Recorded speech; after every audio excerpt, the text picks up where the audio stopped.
এছাড়া আল্লাহর সামনে দাঁড়িয়ে সুপারিশ করে। কার সাহস এত সুপারিশ করে? মনে করছেন বাবার দরবারে গেছেন, বাবা আপনার সুপারিশ করে জান্নাতে নিবে নাকি? আরে বাবার খবর কি হবে ওটাই তো বাবা জানে না। কথা বলেন। আপনি যে পীরের দরবারে যে সিজদায় পড়ে রইলেন, ওই পীরের অবস্থা কি হবে ওটার কোনো গ্যারান্টি আছে? এই সহজ হিসাবটা বুঝে না।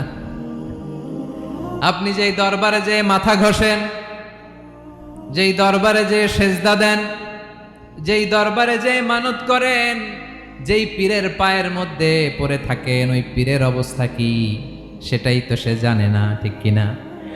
কেউ সুপারিশ করতে পারবে না। তবে হ্যাঁ, আল্লাহ যদি কাউকে দয়া করে অনুমতি দেয় তাহলে করতে পারবে, তাহলে পারবে। সেই কিয়ামতের দিনটা বড্ড ভয়ঙ্কর, কেউ সুপারিশ করার সাহস পাবে না।